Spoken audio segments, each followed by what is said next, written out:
Twitch and on YouTube. I think we're live on YouTube.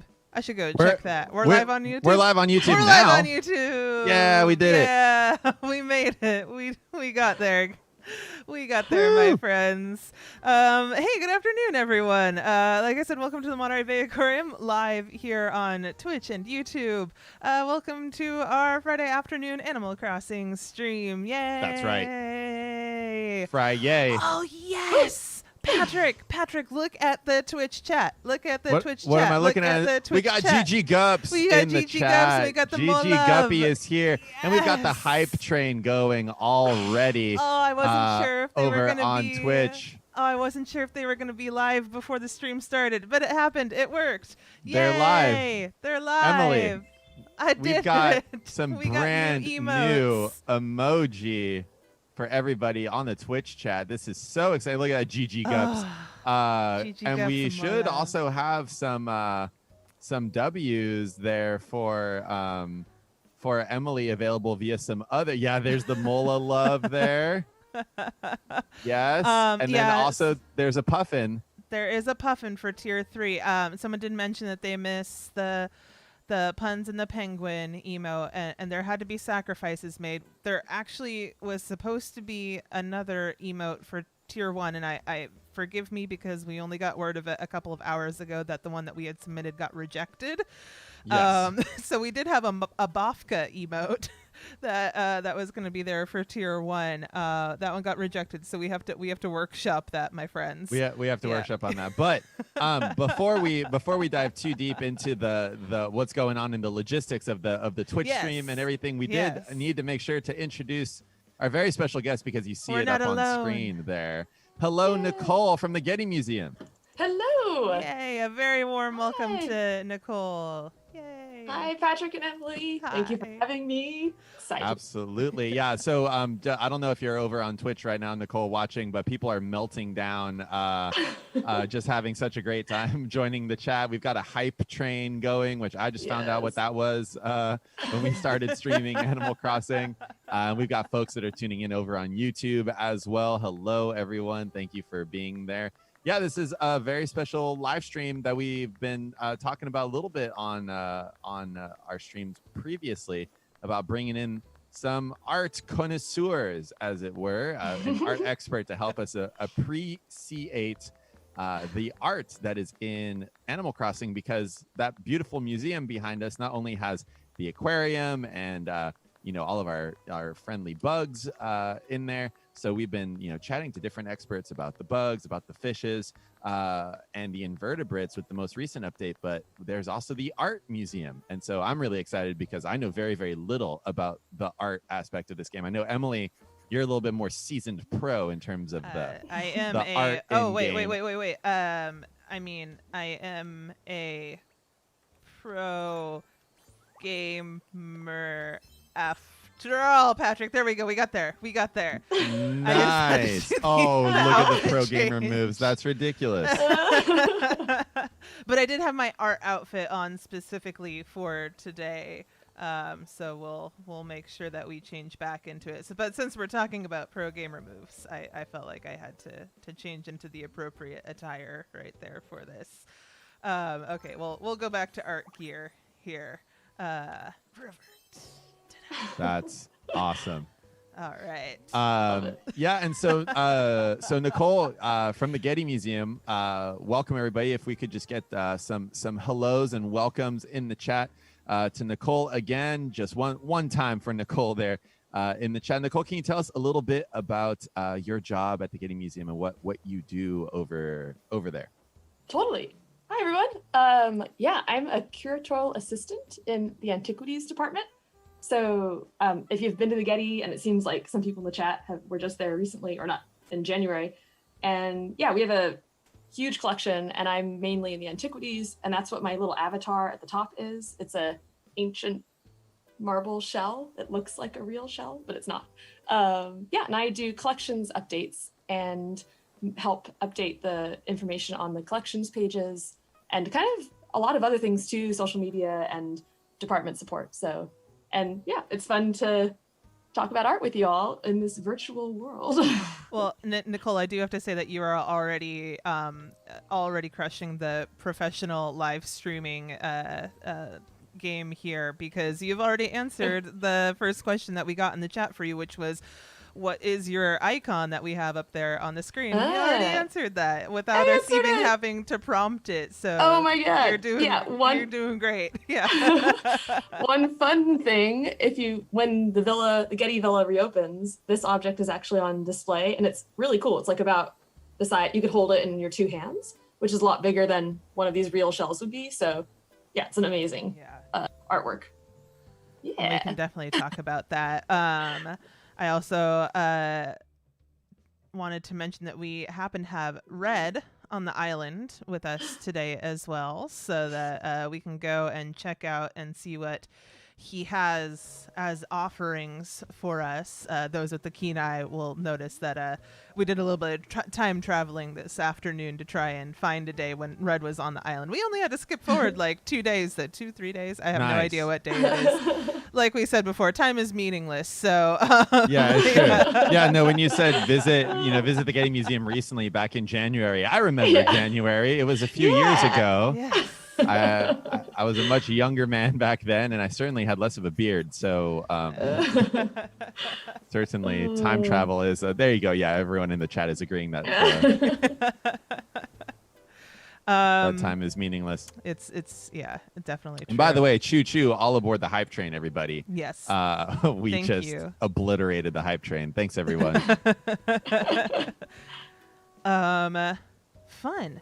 All right. Well, we got lots of things that we can do today. Yeah. We can go and visit Red. We can go and visit the art museum, or the art wing in our museum here on Monterey Bay Island. And then I have some special artworks inside our house now.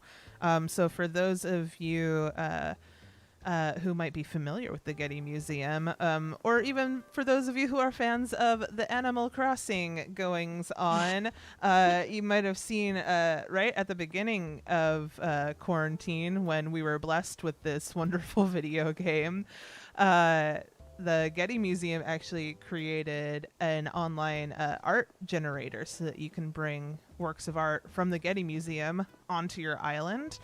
And so we were able to bring some of those beautiful works of art into our house, and we're gonna try and switch some of them up. I don't know if that will work, because I may be a pro gamer, but I'm not a pro gamer. So it might be a little trial and error to see if we can get things. And especially if you're saying things that are inappropriate, then you're an inappropriate gamer, and we keep that for the after hour stream. So. Sorry, it had been a minute since there was a pun there, so we just had to update it super quick. Oh, thank you for the kind words over there on Twitch for the folks who are saying that they missed us during the break. You guys too. We missed you all. We definitely missed everyone. Thank you for all the subs too that are going through. Got some folks that are subscribing. This is awesome. Nicole, I did want to ask if there's ever a crime committed at the Getty Museum, does everyone simultaneously yell that they've been framed? Good one. Okay, perfect. All right, that is yes. the appropriate reaction for that joke. No. We did have a frame exhibition actually. Okay. Ooh. So lots of puns thrown around in there, I think. But yes. All right. Well, I'll just let's see. I'll just apologize over here. Oh, no. So the Slack sound that you just heard was our boss actually making sad trombone noises at Patrick for that pun. So, on Slack? And Marie. How rude. I'm getting shade in the Slack. Okay, that's fine. All right, no more Slack noises over there. when I have the two computers going, the cell phone and the monitor for the video game itself, I always miss at least one noise to turn off over here. So there we go. Hey, editor Deb. Hey, everybody. Thanks for yeah, social media boss on point. That's right, Abby. Yeah, absolutely. Nicole, can you tell us a little bit about your gaming experience with Animal Crossing and how the Getty, what it was like for the Getty to kind of hop on board? Because like for us, when the aquarium closed and then this game opened up where you could actually go to an aquarium and talk about fish, it was really an awesome moment for us because it was a virtual translation of what we had been doing before. So it was really it was a perfect segue to be able to offer these digitally. What was it like over at the Getty? And then people have been wondering, are you a pro gamer of Animal Crossing yourself? Oh boy. Yeah. So our social media team, as you mentioned with the art generator, kind of got on that because I know there's some folks in there who are avid players and wanted to incorporate art in their worlds. Personally, I actually haven't played Animal Crossing, though I do enjoy, I have a lot of friends who do, so I kind of know the characters and that there's this famous red art dealer person, but I actually haven't played, so this is kind of new territory for me. But I think the idea of digital spaces that we needed with everything in lockdown, it was a fun way for the Getty to get involved and give it a personal touch, I guess. That's awesome. And don't worry, Nicole, about admitting to the chat that you have not played Animal Crossing. Even though I am now apparently a professional Animal Crossing streamer, it is apparent to everybody when we play that I have also not played Animal Crossing. As last stream, I asked Emily to identify a very common character in the game. So in any case. No, you're good. You're good. Okay. Thanks, Emily. Appreciate it. Sorry, that did bring up something else, though, that I wanted to keep on talking while I... Oh, okay. We're just going to totally. vamp. Yeah, We're just going to do vamp some real math quick. Yeah. here. And Emily, by the way, it's a little hard to hear. You might have to turn your mic Oh, up no. a little Okay. bit. Sorry, your my end. friends. I will... Is that better? That should Yes, be better. there you go. There we go. Nice. So I just hopped right into the diving update and everything, but the art is very exciting. And so we saw that art generator. We also know that our friends over at the American Museum of Natural History have been playing it. We played with Emily Grassley, and then also the English Museum of Rural Life, the Merle, or the Modern English Rural Life Museum. No, there it was, the Museum of English Rural Life. Yeah, Merle. They were playing, or they were rating people's smocks. So this game has been really great, and obviously a huge shout out to the folks who have built such a wonderful little zone for us.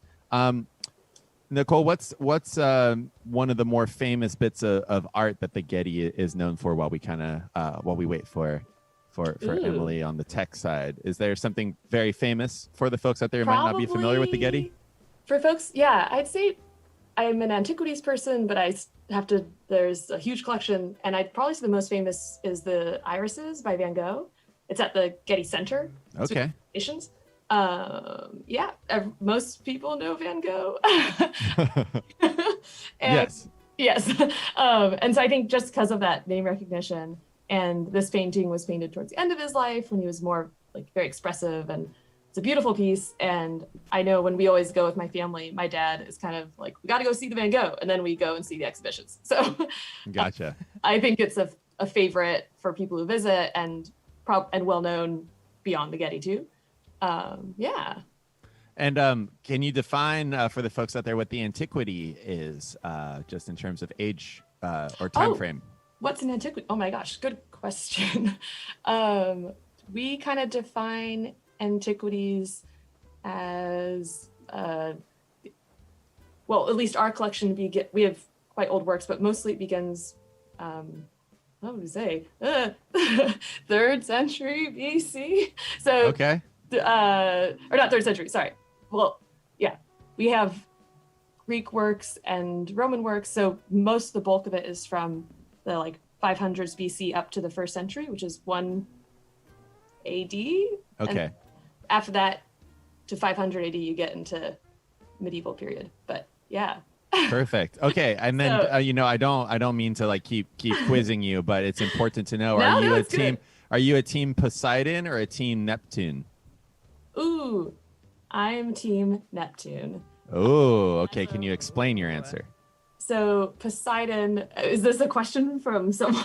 I love it. No, this is just me. Oh, just you? As an Oh, aquarium. good. No, like if As I an were an aquarium? if I were an aquarium asking you which lord of the ocean, which god of the ocean, Right. are you most appreciative of? Is it Neptune or Well, Poseidon? I say Neptune just because he's more of the Roman side of the gods, Yep. whereas Poseidon's the Greek, and I'm more of a Romanist. So as Oh, okay. Poseidon's a See, cool cat. Yeah.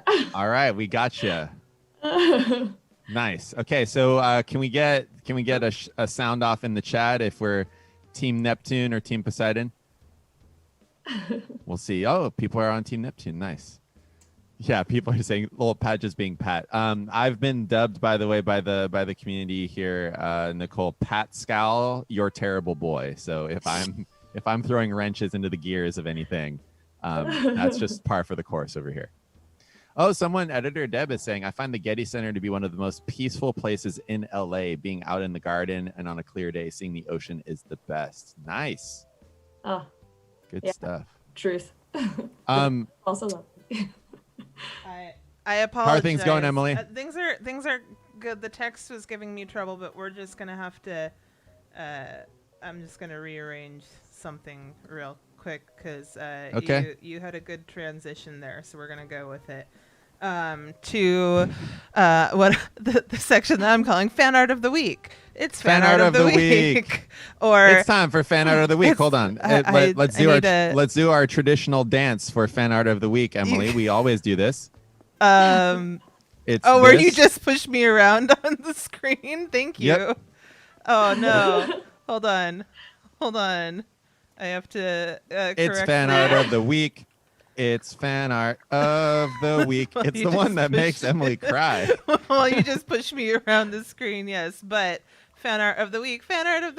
We're going to do some fan art of the week right now. Nice. This one coming to us from Hannah Goldberg over on Twitter at the Cosmographer, of your terrible boy, Pat Scal, aka There's Rick Pat X. Scal. There's Pat Scal. Look at that, Oh. Nicole. Do you see that? Oh my gosh. So Amazing. to explain, so I know that Oh. you're an appreciator of art. I know that you're someone who has to like look into curating for collections. This one is unavailable for display at the Getty. I know that's what your first question was going to be. Alas. But for those of you who are just like joining the stream for the first time, there is so much in this. So many layers. The first time So I came many to Emily's layers. island, I ran through her flowers and destroyed them because I didn't know that was a game mechanic. I stole her pears with when I thought no one was noticing. And then I also disrobed in the middle of the stream because I didn't understand how changing your clothes worked. And so I walked around in my skivvies. And then we got GG Gups in there, which was from our stream with the Tennessee Aquarium. So in any case, thank you, Hannah. This is incredible. I want this printed out for my house. But that's Pat Scal, your terrible boy there, Nicole, just I so love you the have. tattoo. It's got the tattoo of the eye. Oh, yeah, of I Love Nudibranchs. Yep. And then the Mola Mola underwear. So in any case, if those of you folks are just tuning into the stream, and for all of your bosses watching from the Getty Museum, this is what Twitch This is streaming a does true to you. And when you have an amazing community, things happen on stream and it becomes part of the lore. So that's our level of artwork, Nicole, before we transition to some professional artwork. Got it. Nice. that you've all created. So that's what we have there. Okay, Emily, I think you can take that down off screen. Are you sure? We will consider it, but I think Yeah, no, Nicole's not buying it. We'll put a reserve, but No, okay. No, that's fine. That's fine. I'm not going to take it. I'm not going to take it personal. Thank you, Hannah. Thank you, Hannah. Thank you, Hannah. Yeah, That was awesome. It's so amazing.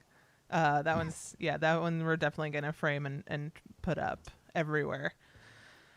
All right. Well, Okay. should we go look at some art somewhere? Let's go look at some art. What do you think? Nicole, What do you think, Nicole? where would you like to start? Would you like to start in the museum? Would you like to start with red? Would you like to what would you like to do? Yeah, having this all be new, I'm very open to whatever makes the most sense. I mean, red sounds intriguing. Yeah, Emily, All right. can I tell you I've never met Red?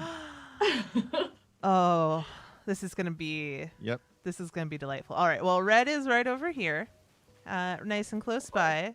This Whoa, is can we talk a little bit about Red's carbon emissions super quick? we definitely can. Whoa, Look at buddy. that. Oh no. There are cleaner ways of burning that fuel. But I guess if you're also going to have, potentially... he's also docked right here too. So like you can shut your engine off when you're at the dock and you wouldn't have to be burning all of that diesel like that. Yeah, you're literally anchored, man.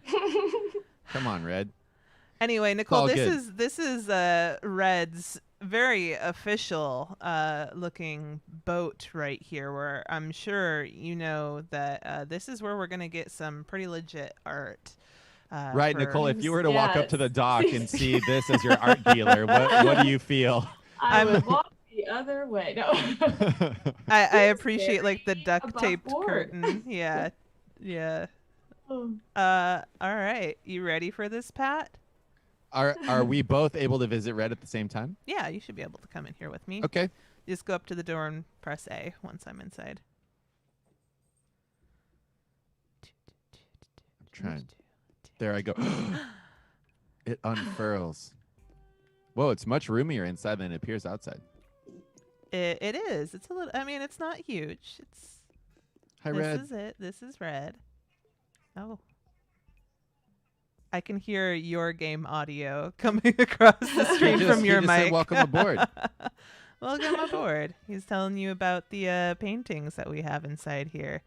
So it looks like we have 3 paintings today and a little statue over And we have a here. Van Gogh. We do have a Van my Gogh. gosh. Do we want to Yes, start? we do. Yeah. Do we want And to are we start saying with Van the Gogh or Van Gogh? Van Gogh, I guess is. Van Gogh. But I say Yeah. Van Gogh from tradition. Yeah, because in the Dutch, it's Van Gogh. I've actually been to Yeah. the Van Gogh Museum over in Amsterdam. In Amsterdam, in the That's right. Netherlands. Yeah. It's Very a cool. beautiful museum. Yeah, I've Absolutely. been lucky enough to be there too. Yeah. Yeah, there was a musician outside that said, kind visitors, lend me your ears. And everyone thought that was a really bad pun for being in front of the Van Gogh Oh Museum. no. Sounds like that was a little tone deaf. you know? Very tone deaf. Anyway, we'll move on from that topic. Yeah. All right. That was all my right, one all Van right, Gogh all pun. right. We're just going to move on. Oh. Nicole, tell us Um, about that painting. Yeah, let's check it out. We can do this and let's see here. Hi, Red. Now Red calls it a twinkling painting, but most people know this one better as Starry Night. But we can get a closer look to see if this is a legitimate painting here and get Nicole's 12 out of 10 opinion. Let's take a look. Oh wow. I mean, I again am an antiquities person, but Okay. this looks pretty good. Yeah. How would we be able to tell if it's real or fake? Emily, would you see like a random stick figure in the lower corner being like, this one's totally real? Do you want What- well, I can tell you like in game what you kind of look for, Yeah, and then in-game. Nicole can tell us like out of game in the real world what do you look for when you're looking for counterfeit artifacts and paintings and different art pieces there. But like in game, you just want to kind of look for anything that might be out of place, or like if you're familiar with Starry Night, there are things that you can look for. Like the like first if it was thing, during the daytime, yeah, that would be then a. you'd be like, oh, You almost got me there. But like things that I look for, as someone who is familiar with this painting, like I look for the church steeple on the cathedral there in the middle. I'm like, okay, like that's there. You have the big beautiful cypress trees in the foreground there, which are very classic Van Gogh. And then those classic swirls and the stars in the background. So like to me, this looks pretty legit. So those are the things that I'm looking for in this painting. With other paintings, and I spotted a fake already when we walked in, and we'll take a look at that one here in just a second. Okay. I know. Oh my. The tension. Do you realize the that drama. we're currently in a potential criminal's abode? Yeah, I don't know about red, and that's the thing. If this looks legit, but also why is it here? That's okay. Yeah, good question. We won't worry about that. Yeah.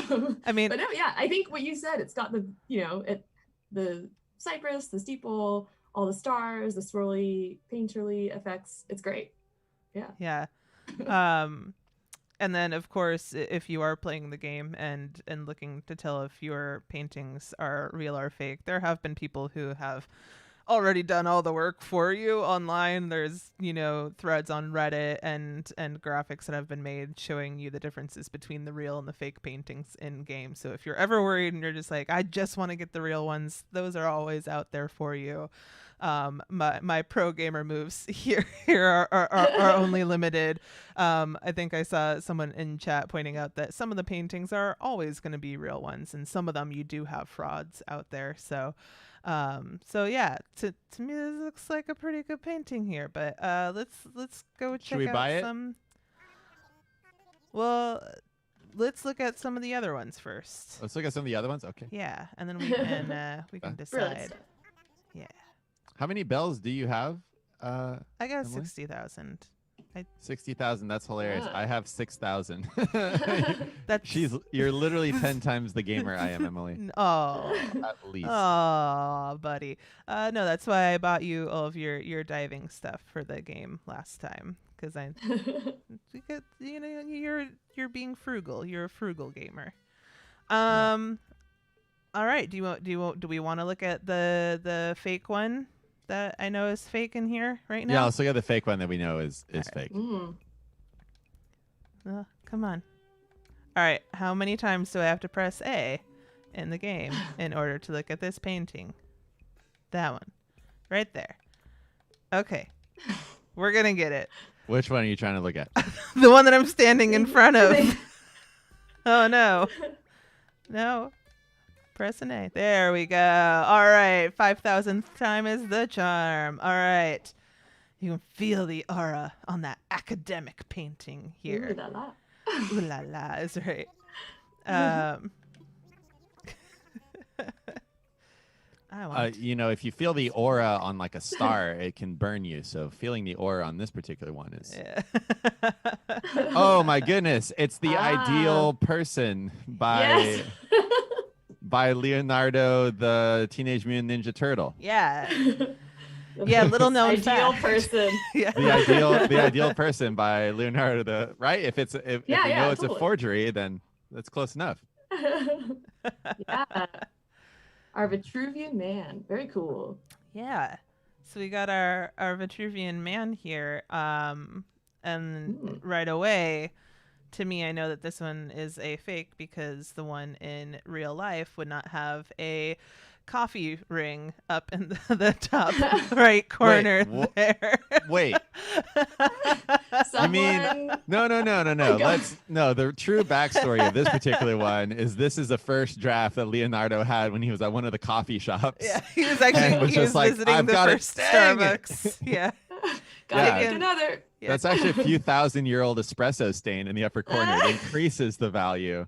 It also is a metaphor for man's desire to caffeinate, and you can see him reaching with that left hand there, trying to grab onto the coffee ring, like a life ring pulling him from a state of tiredness and despondence into a state of enlightenment and an awakened. Am I doing justice to this that's forgery? Totally what's that, yeah. Perfect. So I definitely can't do anything related to art, but I can make some stuff up on top of a made up thing.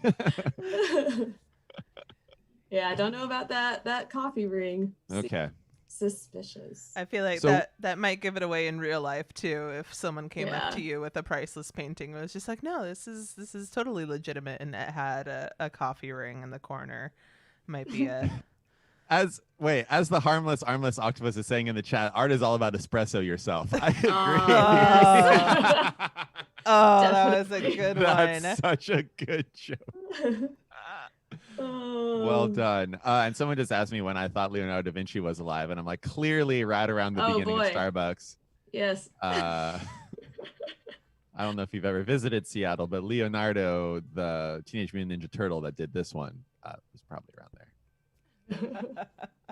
Amazing. So what happens, Emily, once you've found a forgery? I mean, you can still buy it, but when you try to give it to Blathers, he's like, "Hey, did you know this isn't real? So I can't accept this." So yeah. So he's there to. And then do you go back to Red and like throw it in his face and just like you? No, like he says, all sales are final. So. Oh, look at him with the privacy policy. Yeah. Yeah, he just runs away. You know. Nice. All right, so far we've got one real and one fake here. We got another painting and a little statue to check out. Emily, someone sent stuff about haunted paintings.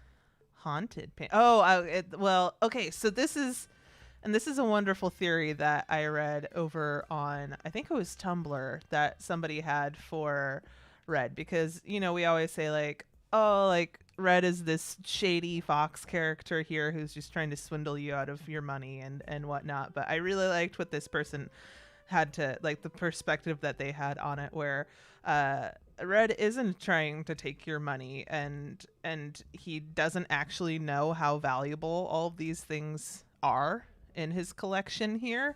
That he himself is just a big ol' art enthusiast and very excited about everything. He just doesn't know a lot about it. So like, to all of us, we see the Vitruvian Man and we know like, oh, this is the Vitruvian Man by Leonardo da Vinci. He sees it and he calls it an academic painting. And it's just because like, oh yeah, like look at this, like check out this really cool academic drawing that you have over here. Like, isn't it neat? Like, I can just sell it to you for this much money, and that, or like with the Twinkle painting for Starry Night, where he's just like, look at those stars, that's so beautiful. Like, it's a Twinkle painting. Do you want it? That he's not actually trying to swindle you out of this, that he himself just doesn't know a lot about art history, and he's just come across all of these paintings, whether they be real or forgeries, in his travels, and just wants to share them all with the world here. So I kind of liked that perspective on it. So I know that's not in the game. They have like the haunted painting or like the scary painting and things like that. So you have all these other names for different paintings that Red has given to them in game here. That because like when you go to the museum, and we'll see it later on when we go to the museum, like Blathers has all the official titles and stuff, so it doesn't have anything to do with like copyright and stuff of like putting this art in the game in the museum.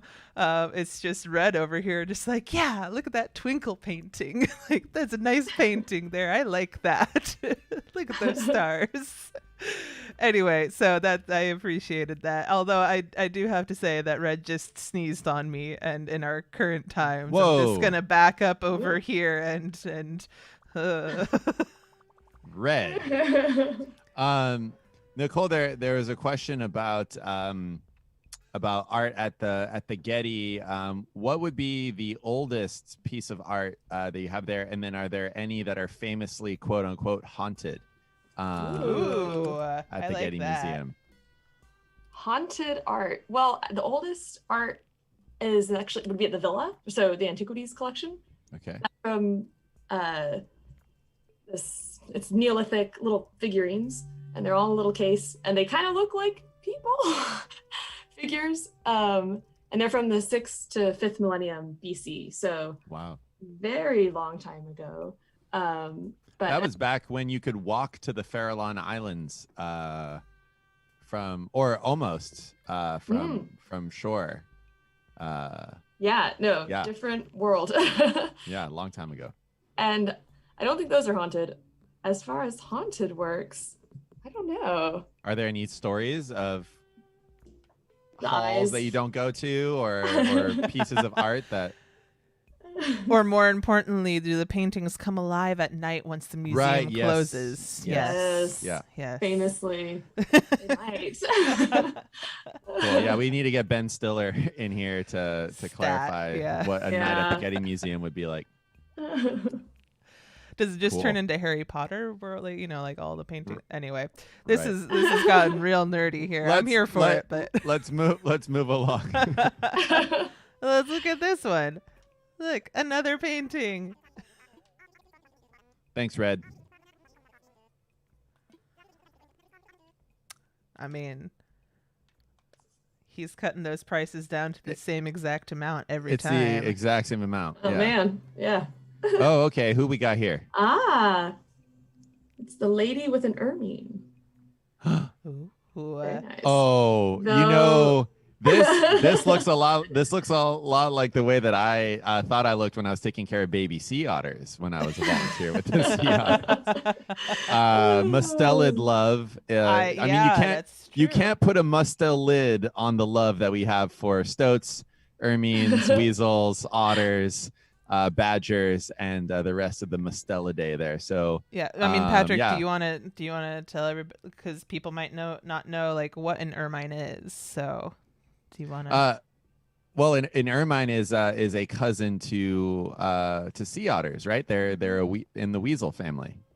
Yeah, so they are in kind of the Eurasia area, so Europe and Asia, and then here in North America. So very closely related to animals like weasels, which you can really kind of see in the painting there. It looks very weasel-esque, or ferrets too. Now, Nicole, it did sound though like you are familiar with this painting. I am. I am not quite as famous... familiar with this one, so I don't know if you want to talk a little bit about it, or if you know if this one is a real or a fake. So the original or the real one is actually in Krakow in Poland, but sometimes it goes on. You can see it sometimes in exhibitions. But something is off about this one actually, because the ermine is usually all white, and this one seems to have a dark kind of top half, which I don't know if that's a thing that ermines are, but this, the Da Vinci's version is definitely a fully white little ferret guy. And it's a beautiful painting, other than the fact that it's probably not real. All right. Yeah. Well, Red, I'm sorry, we're not going to buy your fake Mustelidae painting here. How could you? How could you do Mustelids dirty like that? That's awesome. Yeah, and the thing about having an ermine as opposed to, or I mean, I guess if you were trying to date a weasel, you could say, would you like to go on a date because I believe you're mine, or like you're mine. You're mine. Dang it, that was close. It's like my love is yours and you're mine. There's something adorable in there. I don't know if I found it right away. And yeah, I appreciate by the way, the mods have been doing a really stellar job in the chat there. Celestina and Sarah, thank you. Yeah, just for everybody in the chat, there's no need to backseat game during the stream. We'll figure it out or blunder through it, but no spoilers in the chat if you would. As I've mentioned, I've barely played this game, so I'm discovering how it's all going. So thanks everybody for respecting the mods in the chat. We really appreciate you. Yes, that was it. Little service announcement. Had to weasel that one in when discussing the ermines. Oh. Okay. So we've got some art. We've got some art there, some Van Gogh going. What's next here, Emily and Nicole? Do you have any comments for us so far about Red and his shadiness? I'm just impressed with his selection. It's great. Okay. No. Okay. All right. Nice. The ancient statue. Ooh, it's his favorite piece here. Ugh. Oh boy. Let's take a closer look at this Monterey Bay friend. discount. Ooh. All right, enhance.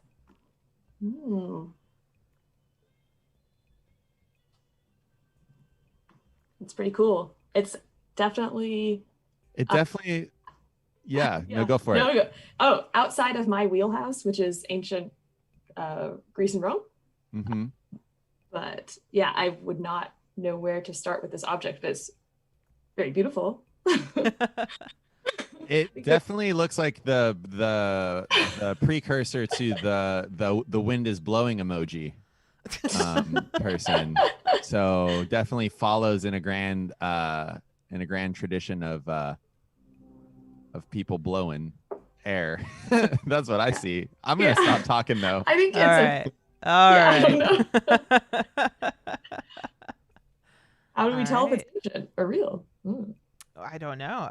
I mean, I guess that's the fun of the game, is that we wouldn't be Yeah. able to tell with this one for red. So we know for sure that we have a real painting and 2 fake paintings and then a mystery statue.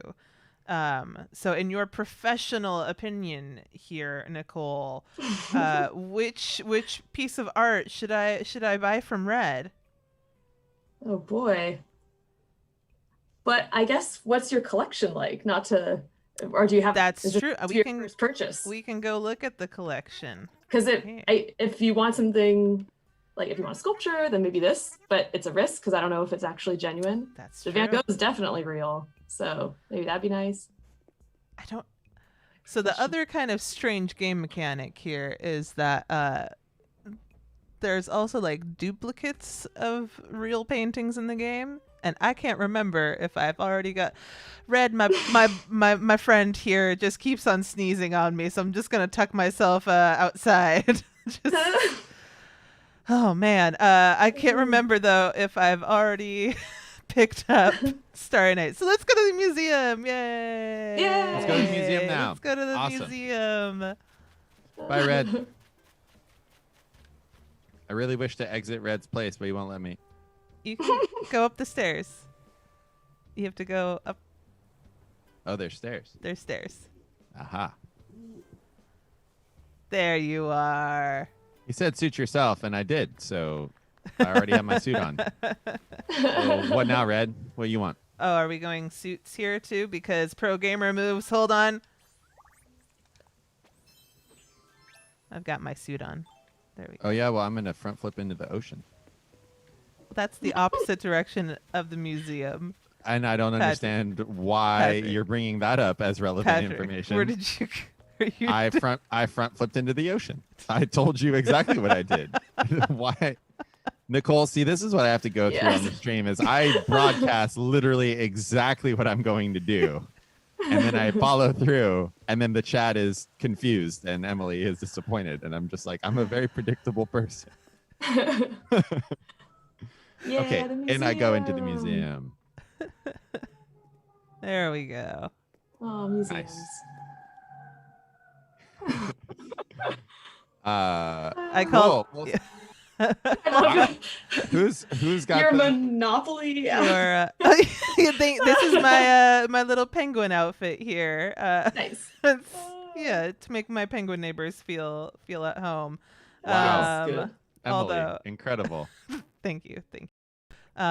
Although we are in the art museum itself, so Sorry, I just want to give a quick shout out to Logan, longtime fan, first time live viewer. Yeah. Yay! Thanks for tuning in. Oh, we're so glad you could catch us live. You can catch the chaos live. The ambulance that you heard in the background there was for Patrick's multiple injuries to my soul, but we're good. I'm sorry. Nah. Well, if I had front flipped onto an urchin, you would have been going to urchin care for all of that stuff. Oh. Nicole, describe to us. Nicole, describe to us what this museum looks like to you. Is it reminiscent of the Getty? I've not been there myself. How does the Getty feel for folks when they're walking in? Because our aquarium, the aquarium section in Animal Crossing looks very similar to our aquarium in places. and similar to many Japanese aquariums that are out there. So Yeah, how does the art museum look to you? This tracks. Yeah. Okay. We're in the antiquities section, which usually comes first in a museum because they're usually chronological. So that fits. We've got some empty pedestals, which I'm sure we can. Once you acquire things, you can get things for those. But yeah, this feels a lot of Louvre vibes, and maybe reminds me of the Louvre a bit. Okay. The Getty is a bit more modern, but yeah. Quick question that I know we're going to get to, but I figure we should ask you, since you are an expert here in the antiquities section. What's up with all the missing arms? Where did the limbs go on all of these statues? They didn't have them in a. No, I'm just kidding. No, just because I'm trying to figure out how they built all those aqueducts and everything without the arms, or if they were just so ripped, but Arm Day just obliterated their arms, and it just like didn't work out. Like what's happening here? Yeah, arms and noses are some of the first things to get knocked off of statues that fall down. And when they're reassembled, they don't always find them. So there was a tradition to add arms on in the 17th century and later, but now we just kind of leave them in this partial state. So they tried to lend them a hand before, but yes. Right. So give them an arm up. Exactly. Yeah. So the theme of this stream is people who have lost body parts. So Van Gogh and no ears. his ear. And then famously, all of Roman antiquity, nobody had arms, which explains the imperialism to go find people to go work for them. Yeah, it's very disarming. There we go. Disarming. Yeah, alternative history facts here on the Monterey Bay Aquarium Getty channel. This is probably not the information that your supervisors had anticipated we would talk about, Nicole. So we apologize, but it's good to know. And also, were a lot of these sculptures painted previously? There's a lot of work going into finding pigments of paintings and try to recreate the color that used to exist back when. So yes, tell us about that. Totally. So ancient sculpture was almost always painted, and but obviously with centuries of wear or being buried underground, those pigments are gone unless you use technology to like recover them, and you can kind of see what the original polychromy, the original color would be. So for instance, the statue there, the Venus de Milo, would have had painted hair and like eyes and eyelashes and eyebrows, very, very vivid and not what we think of when we think of ancient sculpture. So and we've, unfortunately, it's only recently that these technologies give us such a close, deep look. But a lot of things had been cleaned in the past where it's hard to find what colors were originally on these things, but everything was painted. Very colorful. Wow. And that's fascinating to know that they was so colorful back in the day, because you kind of get this idea of this aesthetic of just the clean white marble. Totally. And you can even see the gallery, I feel, is picking up on that imagined aesthetic from the Enlightenment period, where there was this idea of like pure white sculpture, and the gallery seems to be all just white marble. And it's like, no, the Roman houses were really colorful and probably a bit gaudy by our standards.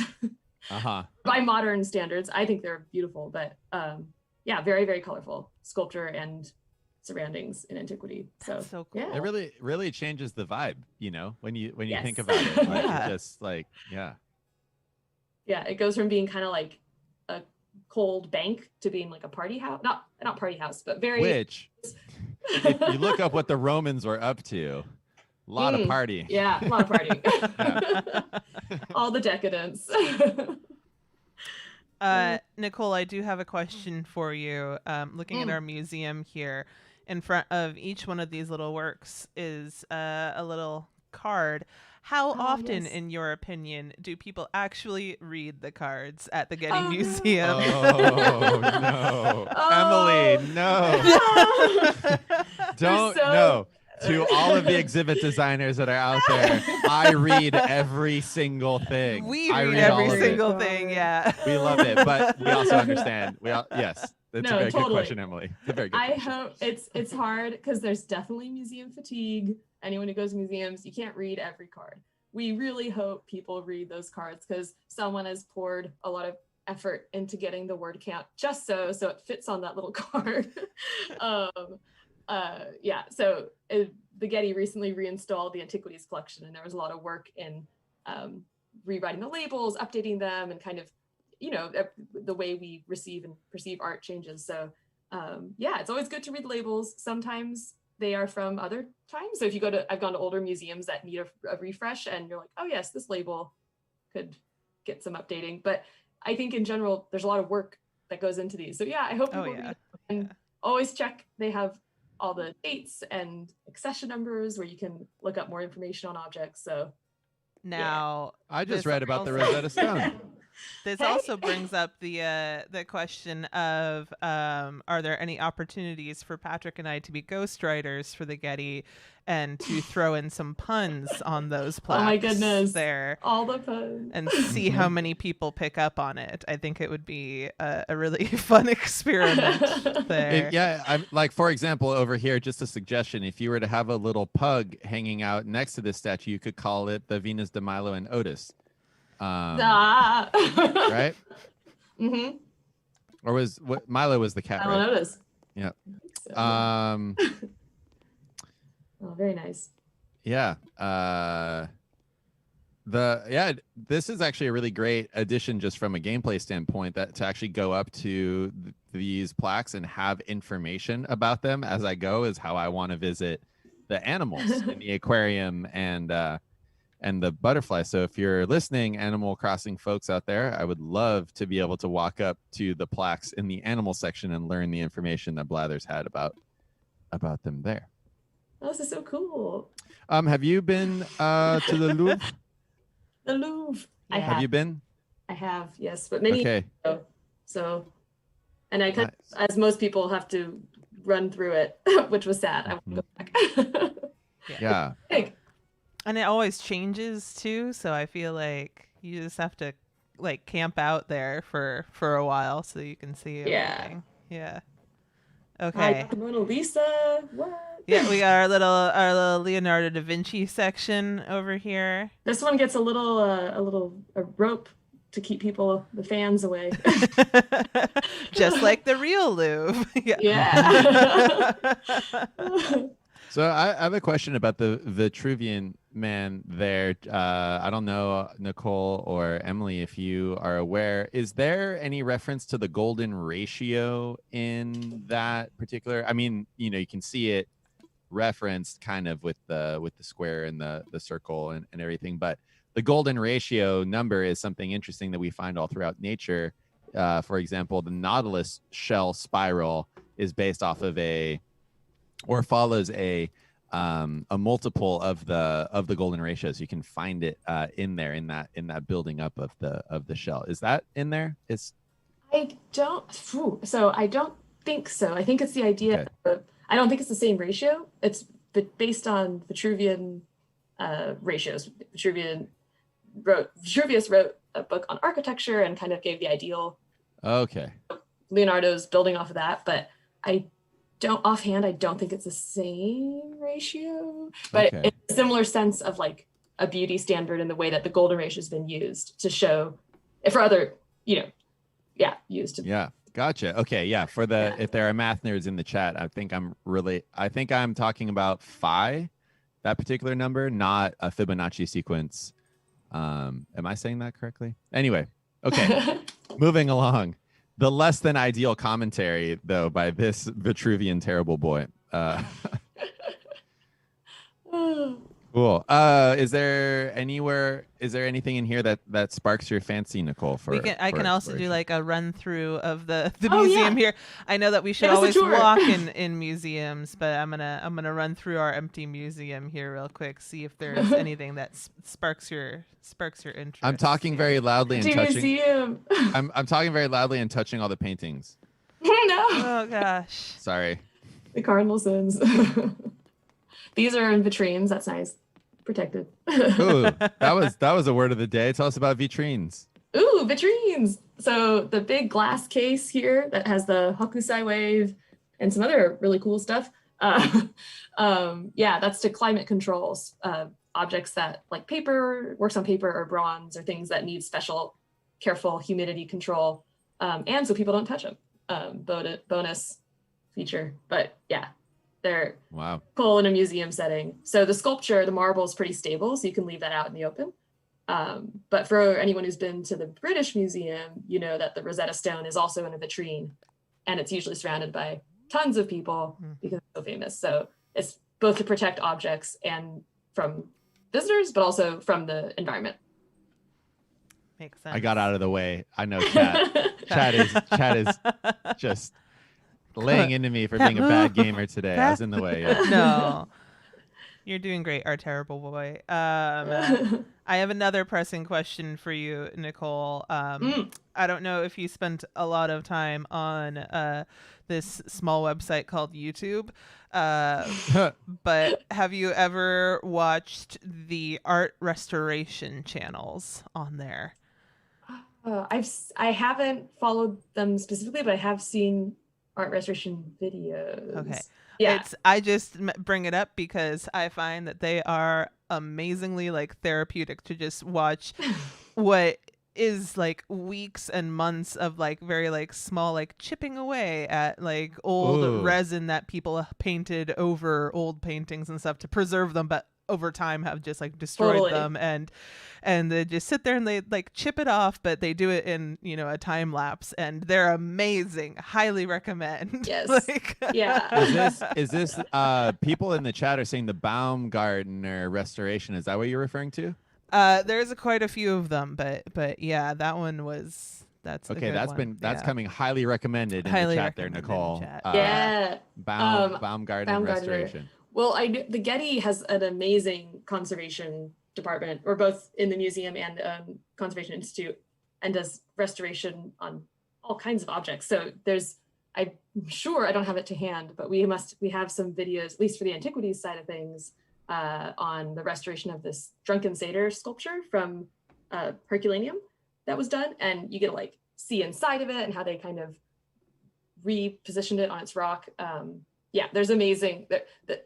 Those videos are great, and I know what you mean too by the ones where it's not my area of specialty, but the Getty does this too, the removing of old varnishes that have yellowed over the years, and you have these paintings that are all dull and sad and suddenly become just like crisp and clear and beautiful, and it's so cool. Yeah, cool. I love it. It's very And Nicole, we have a question in chat from J. Paul Getty's Lion, maybe some relation there. But where can people learn about conservation at the Getty, and do you have any favorite conservation stories from the Getty? Oh my goodness. So on our website, there's a whole section on the Conservation Institute, which does it does projects both at the Getty, but also around the world. So you can kind of go to the website and look up conservation. And then there's also the museum does its own projects for its collection or for loans. A few years ago, we had a great conservation story where we had this sculpture of I'll try and keep it brief, but a sculpture of a woman, but had no head. And then a head was on sale on the art market, and we acquired it. And it actually was the head of our sculpture. And so the conservators were able to determine this and were able to reattach it. And in doing so, found like inside the head a little note from a previous conservator that said like, oh, this was, conserved in this time or whatever. And so it's a great story. There's a whole post on it on the Getty's blog, which is called The Iris.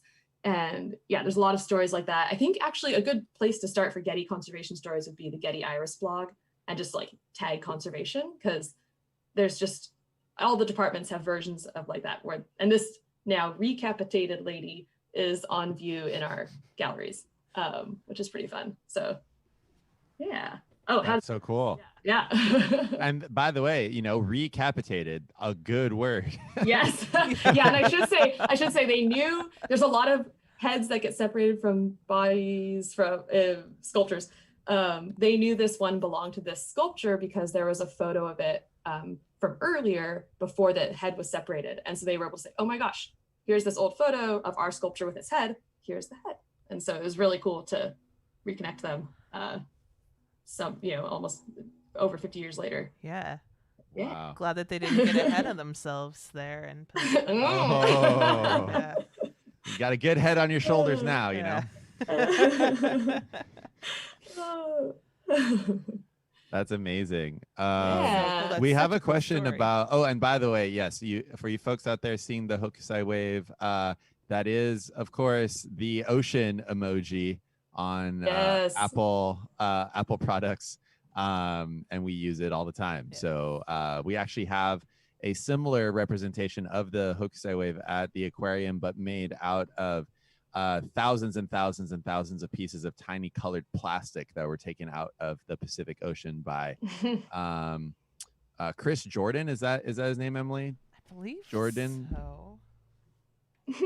I think Jordan is the name of the part of the name of the artist who had that big has that big wave over in our plastics gallery. So if you've ever been to the Cool. aquarium and you recognize that, you might recognize some fishing gear and pieces of plastic from that too.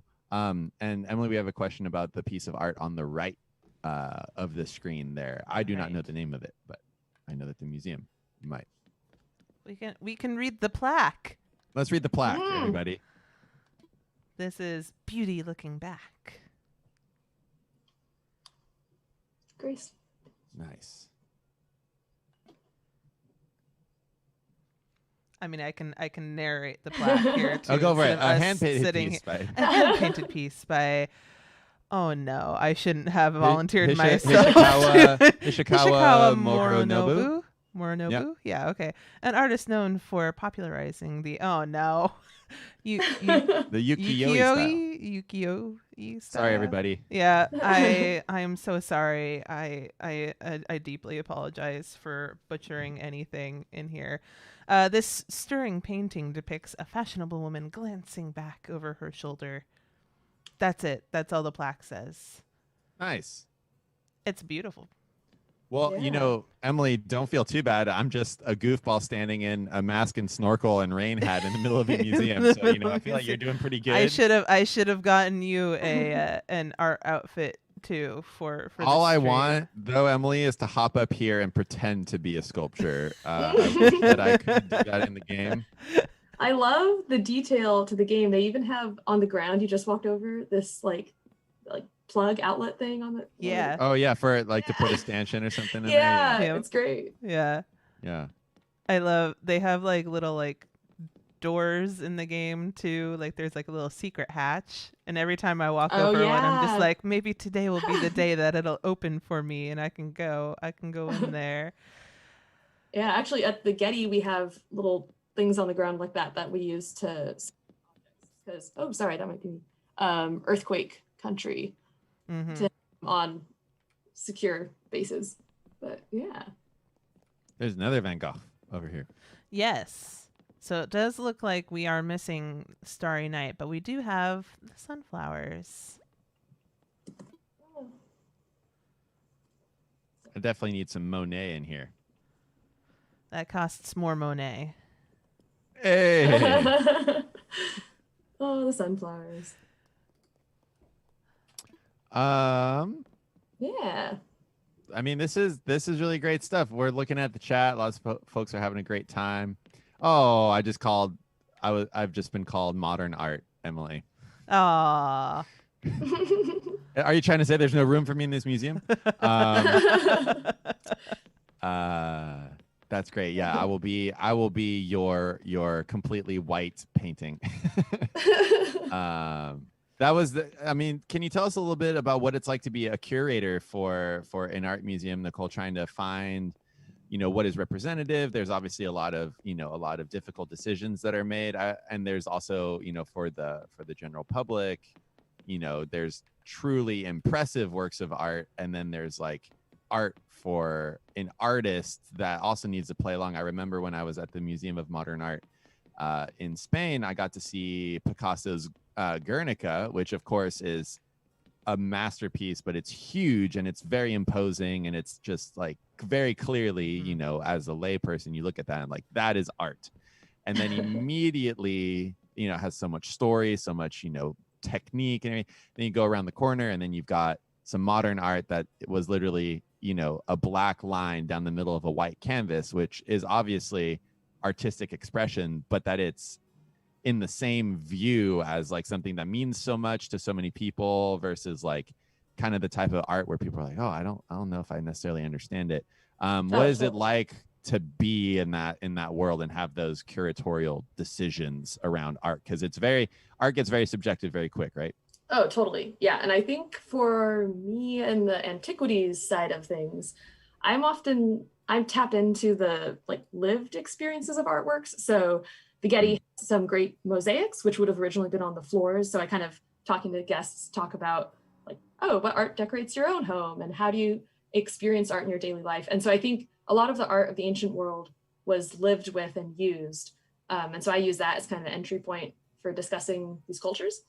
And then of course there's the modern art is a whole other story. And I like learning about it, but I'm not ready to like teach people about it.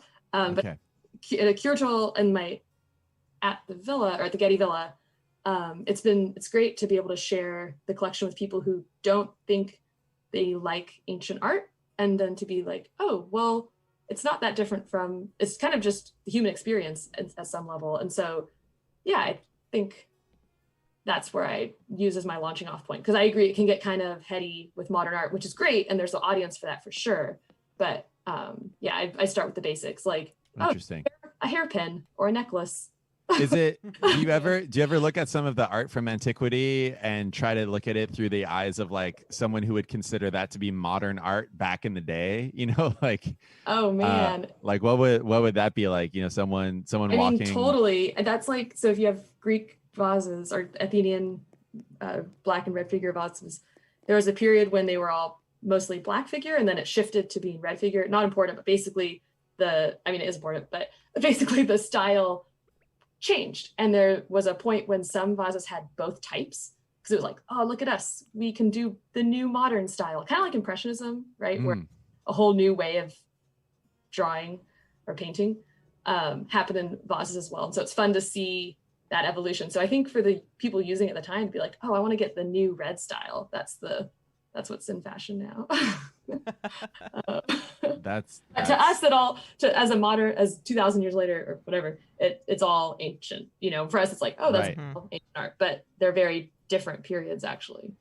Right. It's just so interesting. You kind of think like, we look at a coelacanth, a very, very old style of fish, and we're just like, look, it's a living fossil, and the coelacanth is just like, yeah, no, I've been doing this for a while. Like, yeah, y'all are the weird ones walking around on land, breathing air and stuff. So yeah, no, it's fascinating from that art standpoint. Emily, what is that emote that you're doing right now? Oh, I think it's called like sheepishness or something. I was just trying to imitate art over here. Yeah, it is a pretty good statue pose, but it also looks like you're chuckling to yourself, like, I suppose.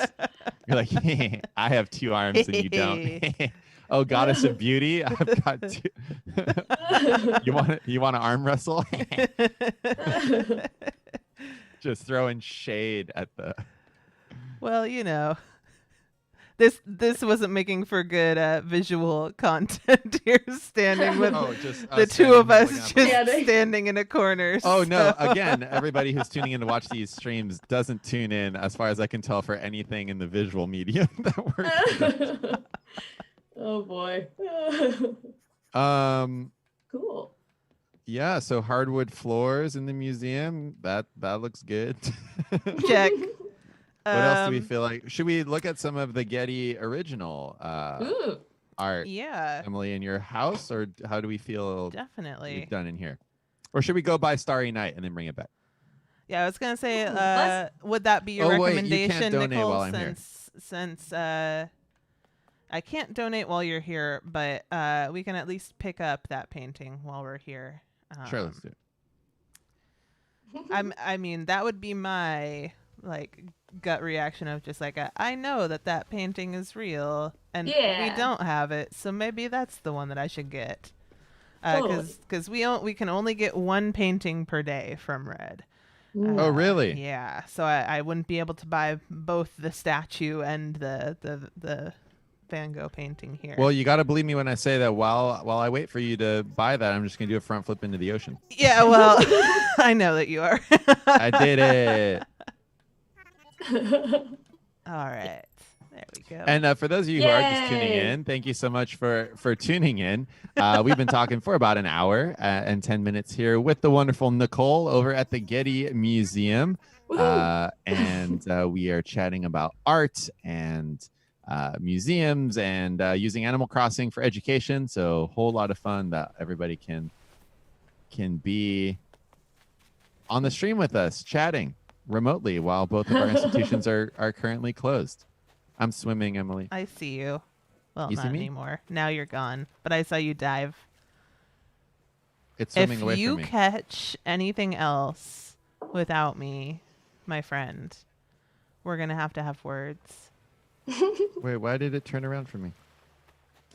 Let's see what I catch here. Wait, it won't let me catch it. Why won't it let you catch it? I don't know.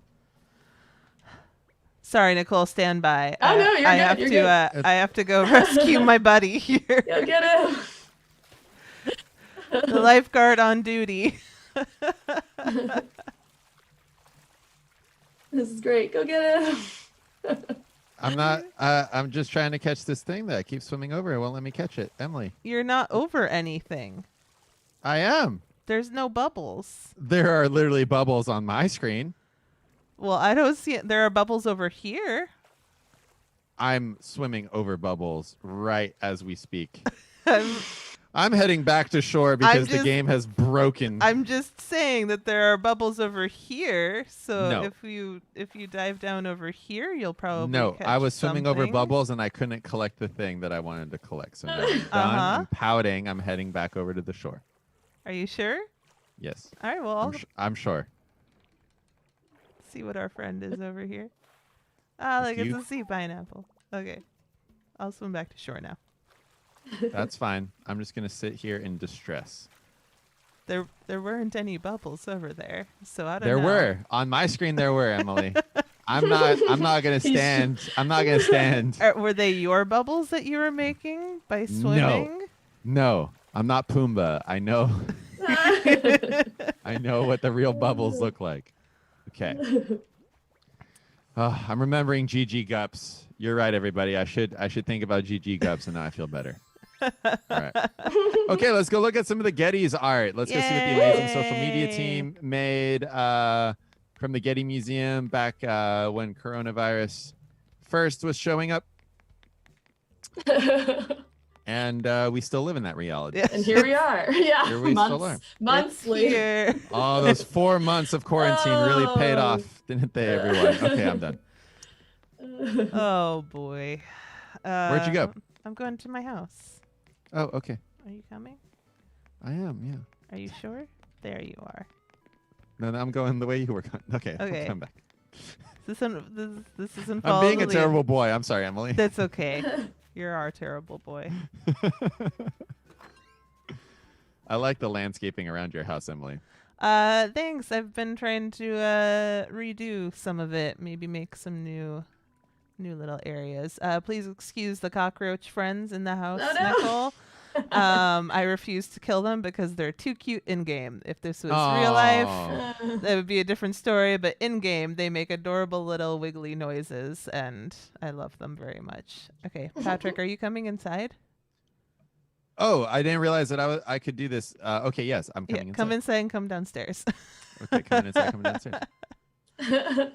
So I started a little art room in our basement Whoa. here. Hey. Yay. Oh, love it. I've Oh, yeah. Oh, you got the hardwood floors. Ooh, you got a bench. Of course. Yeah. Bench. I'm an art appreciator. Oh, I'm actually looking at the piece of art right now. I'm looking at the piece of art gonna that be is the- your avatar on stream, Nicole. Yes. Yes. Let's see. There we go. Here, I'll Yay, stand next we to it. did I it. don't Yeah, have it looks plaques in the great. house. No plaques. That's No okay. plaques. Okay, so this is Nicole, this might not be super relevant for you just right away, but so for the folks out there in the chat that are talking about the Bafka, the Bench of Forbidden Knowledge, Emily and I have a little bit of a situation to discuss with you all, which is that the term Bafka is not No good. allowed on Twitch. So Nicole, a little bit of backstory. So there's a bench inside the museum where we've sat down and talked about parasites like bot flies and intestinal roundworms that sea lions are getting, or if you're a researcher eating a piece of salmon and you end up with a grizzly bear tapeworm inside of you. Like those are kinds of natural history stories that we were sharing at that particular bench.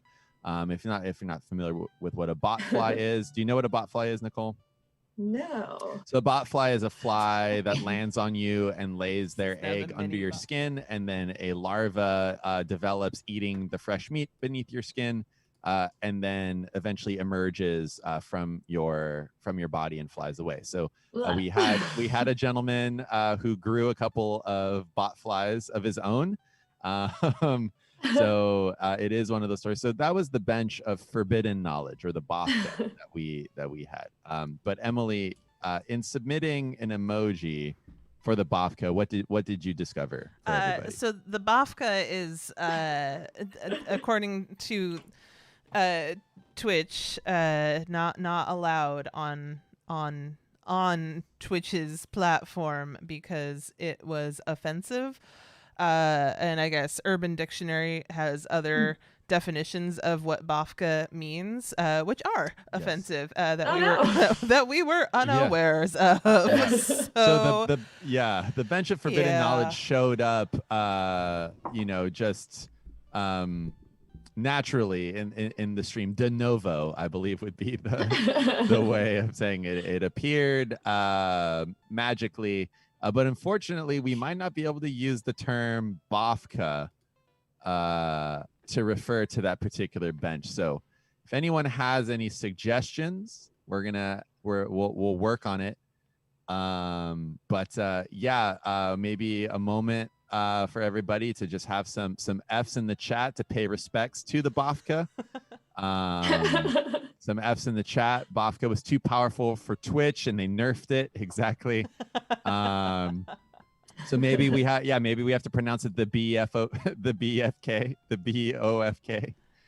But yeah, F's in the chat for the Bafka that we might have to find a new name for it. So sorry, Nicole, that you had to be here during this funeral for a beloved term. Yeah. Pour one out. Yeah. We're pouring one out. F's in the chat for the Bench of Forbidden Knowledge. For those people suggesting BFK, we cannot use BFK either. Urban Dictionary is pretty much always up for us on social media here, so that we can check ourselves whenever we write new puns or anything. We just didn't think about it for the Bafka. Our poor little innocent Bafka, and we might just have to call it, the gross out content corner, or something like that. So anyway, no. So sorry everyone. So we won't be able to use the term Bafka anymore. Term has been benched. Exactly, harmless octopus.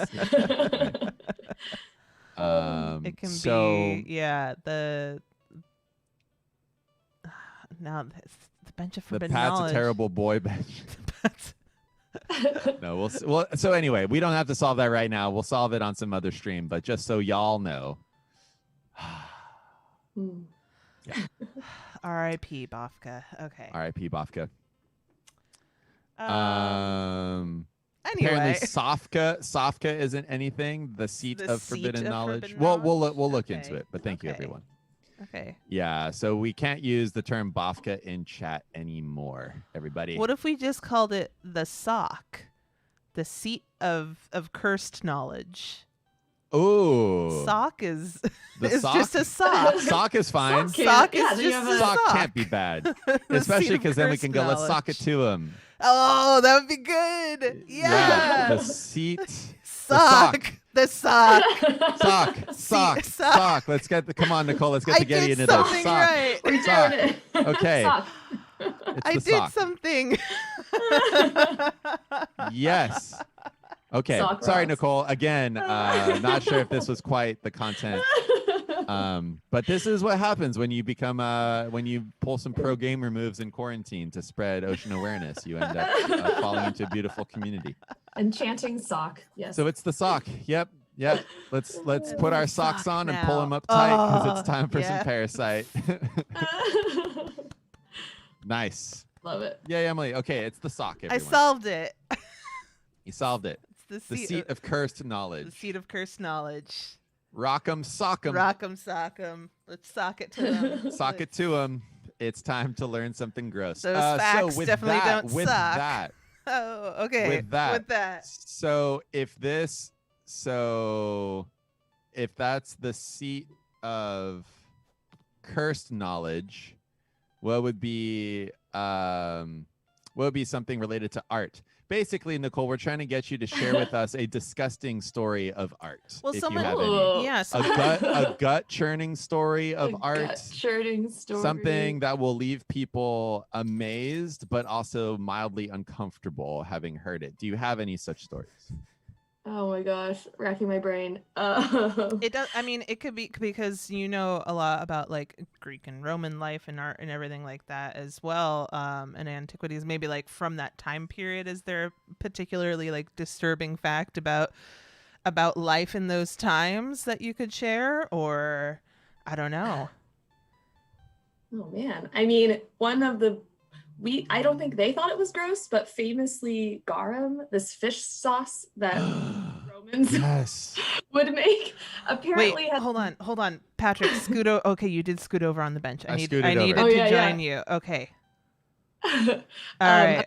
very distinctive fish scent.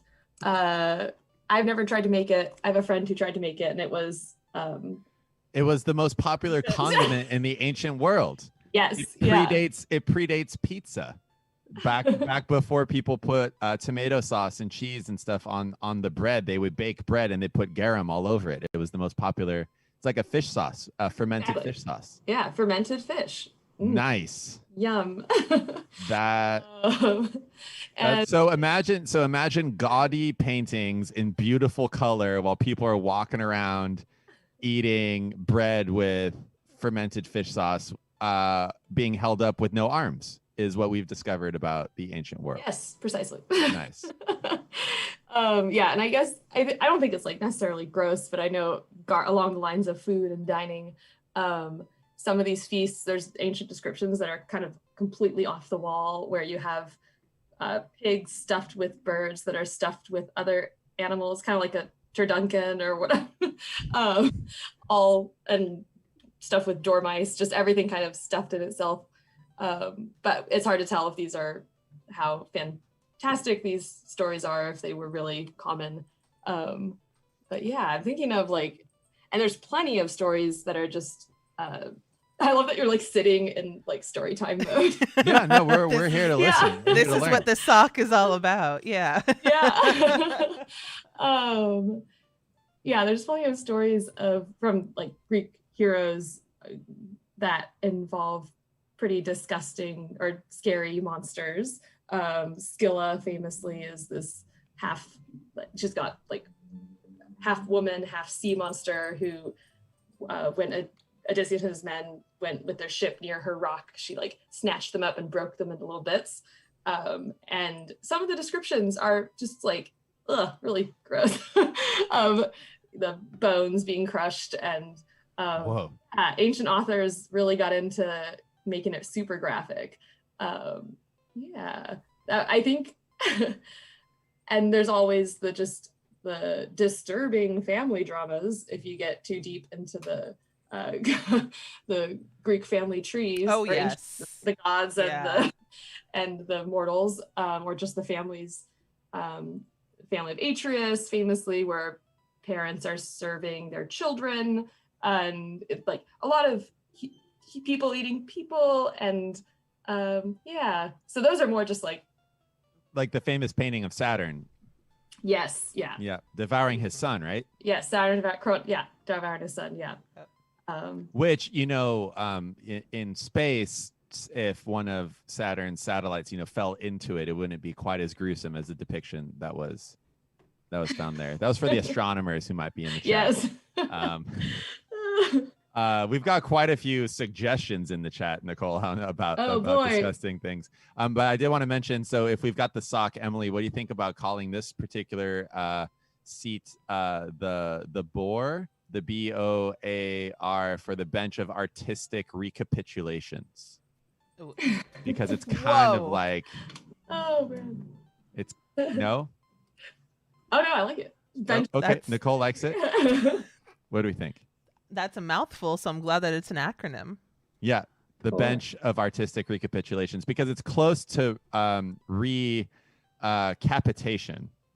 So it's a little bit of a nod to that. Nod, yes. A little bit of a get it, a little nod to it. Yeah. It will never be boring. No, we'll never bore you on the bore. No. This is the bench of artistic recapitulations. Okay, nice. So what can you tell us about the artwork that we've got on the wall? Ooh, yeah. I was just gonna do a quick transition here to put up the picture of the actual piece of art of of your avatar up there on stream too. Let's see if I can. That's amazing. Move it so that you can see both at the same time, maybe a little bit. That's close. Well, you're covering me up, which I don't take personally, but it's totally fine. Yeah, no, this is I love this object. It's, I mentioned at the beginning of our chat, but it's a offering bowl, or more like a dish. It's kind of shallow. And it's about 10 inches across. So, and it's not a real shell. It's carved from a single block of marble, and much larger than the shells it's imitating, which you guys could probably identify, but I think we call it a pelican's foot shell. Yeah, and this would be used in making libations, which are liquid offerings, pouring offerings to the gods when you're making a sacrifice of sorts. And it's also just a beautiful object.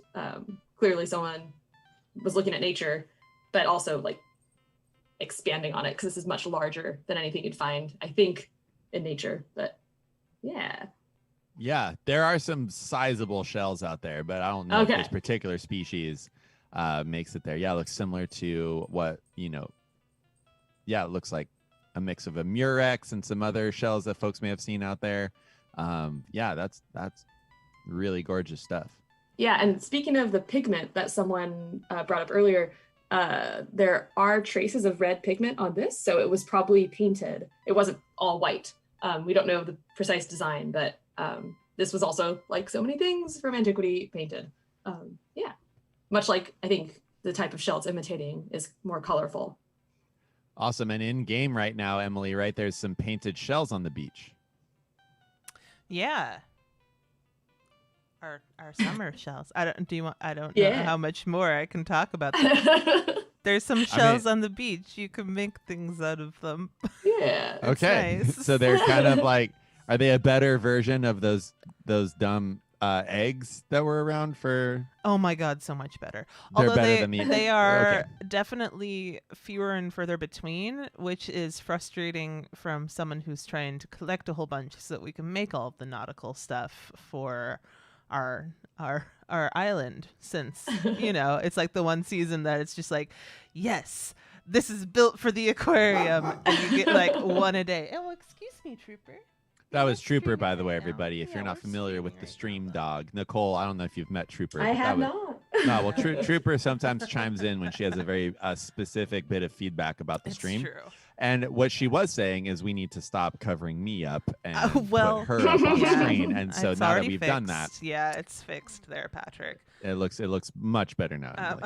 There was a technical glitch where I was not front and center, and I appreciate you fixing that. Okay. Okay. Well, we can also talk about what the the piece of art that I have next to it as well. I've got that image ready to go too with the next transition here coming up in like 3, 2, 1 for all of you. Boom! Look at that. Oh yeah. Who's that happy? it. Who's that happy octopus there? It's so happy. I love it so much. Happy. And this is as far as I can tell from the photo, this is an ancient vinyl record Yes. that plays sea tunes. Okay, perfect. Yeah. Spot on. Yeah. Yeah, no, you probably wouldn't spin this around, but it's actually a fish plate named after what it might have held and what's decorated with. Though obviously octopus, not fish, but yeah, an ancient fish plate. And it's got lots of these, you find these, they were made all across the ancient Greek world, so also southern Italy. And it just shows this like really close attention to the natural world, where you can kind of identify different fish species and different animals that would have probably been eaten at these feasts. And it's kind of hard to see from this view, but the middle there has these waves going around it, and actually a depression. So you could put sauces in there or like dipping things, or it would collect the juice of the fish you were eating. Oh, whoa. Yeah. Probably a garum holder. Possibly. Yeah. Fish Nice. on. People are giving a lot of love to the octopus right now. Emily, Oh my Nicole, gosh. I don't know if you're seeing. For Everyone's good reason. so excited. Okay, hold on. I Well, then love. we'll Yeah, enhance can you make that? this. Can you make that Yeah. full screen, Emily? Yeah, we're gonna make that octopus Enhance. enhancing. How big is this in real life? We're gonna Nicole, cover is the both of us question. up. Here. How big is that plate? So it's like 10 inches across. So like a dinner plate, think. Okay, there you go, dinner plate size. Yeah. Yes, look at the Yes. happies. The happiest octopus in the world. Oh my god. And people are asking if those are actual googly eyes, if that was when they were invented a few thousand years ago. the original googly eyes. That's amazing. Yeah. Some of these fish plates, there's lots of, you can find them in other museums too, and the expressions of the sea life is just so fantastic. It's pretty hilarious. This octopus wins though, I think. Yeah, Yeah. absolutely. A lot of people are asking if there's merch with that octopus available at the Getty Museum or anywhere else. You know, we did. I don't know. I should know. I don't think so at the moment. But yeah, I'll flag it and tell the people to get some.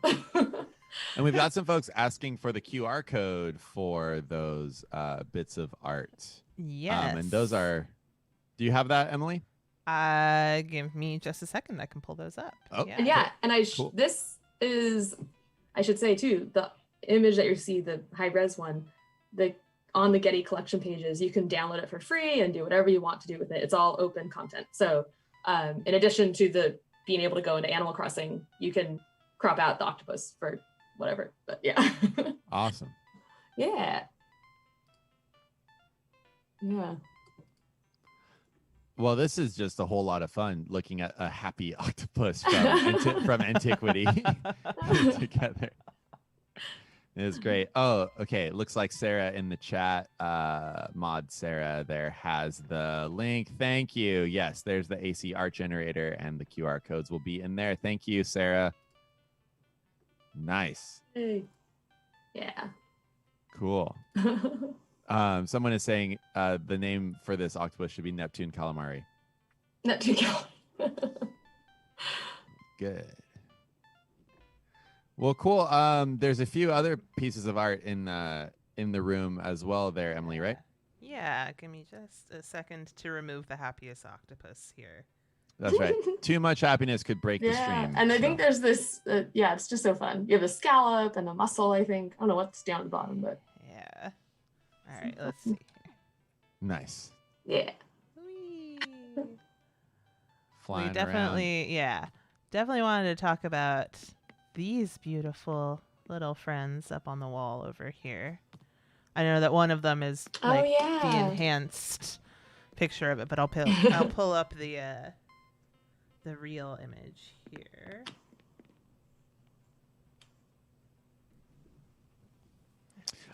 What is your favorite piece of ocean art that you've seen, Nicole, at the Getty? Do you have Oh, a favorite? so, well, I mean, the octopus is pretty fantastic. And, Okay. and for college night a year or two last year, I made little tattoos of that octopus to give out, but I don't think those were the shop thing, but those were really fun. Oh my gosh.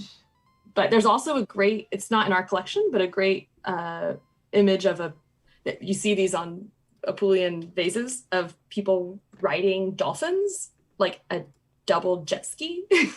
So like 1 foot on each dolphin with anyway, yeah, it's pretty insane and great. But that's not the Getty. But yeah, I love these shells. Look at this. These are some cowries, which Yeah. are very, very cool. We've got a couple of species of local cowrie. And what's really cool about them as a mollusk and a gastropod is that they take their mantle out from the shell and cover the shell, keeping it super clean. So that's why a lot of people for forever have used cowrie shells as jewelry or even as money for exchange, because they're just perfectly clean, beautiful, beautiful shells. And that's because of the natural history of the cowrie covering the mantle on the shell, keeping it clean from predators, from things growing on it, and also preventing predators from latching onto it. So we've got chestnut cowries here locally, and what are known as coffee bean trivias locally as well. Little cowrie shells. You can tell from the teeth that are on the inside there where the foot comes out from. Yeah.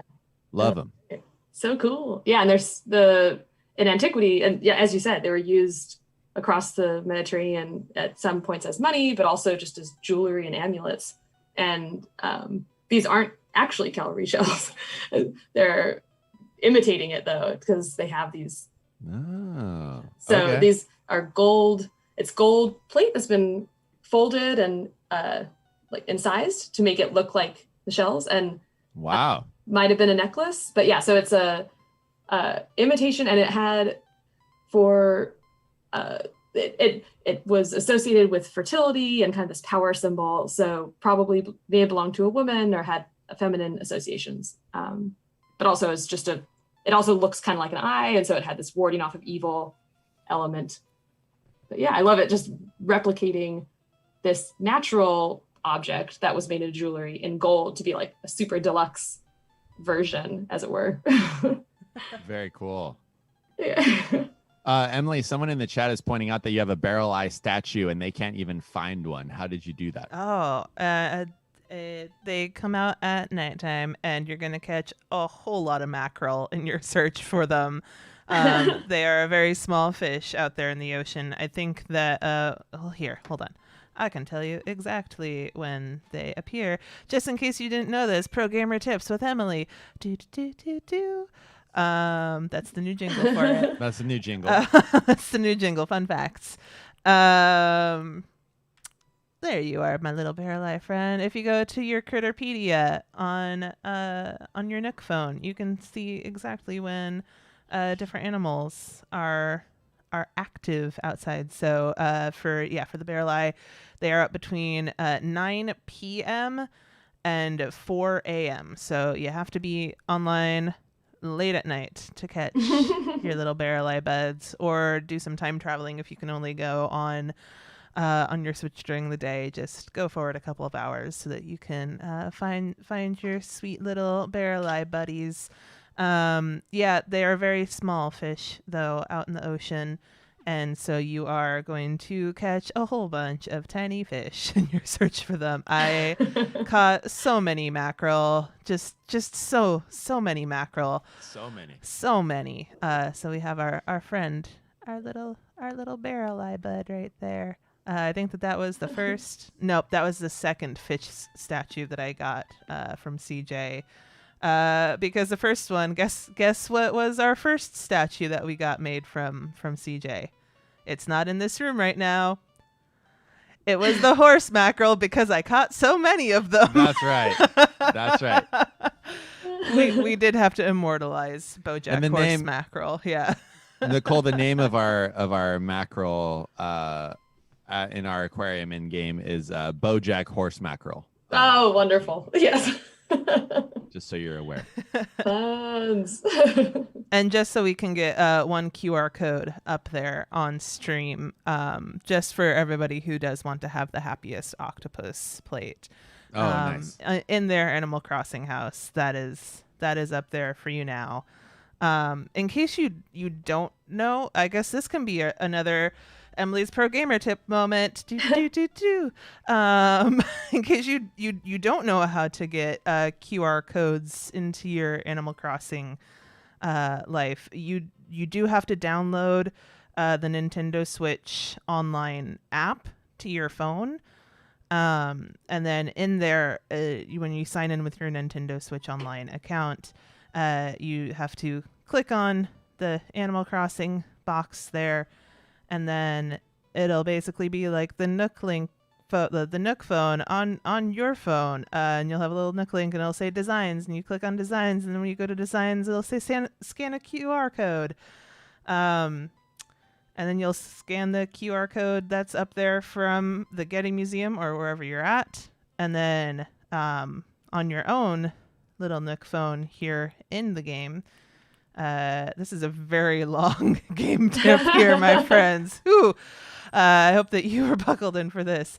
Just go to your custom designs, and then you can see down on the bottom, it'll say download when you hit the plus button. So you can hit plus, and I can't download while I have company. So I guess these are our art pieces for today. I'll get out of here. No, that's No, fine. no, You no, don't have no, to be no. so subtle It's about okay. it, Emily. I can No, just, it's okay. But you would leave the just island. you would do that, and then you would download it. It does take a spot up in your designs, though.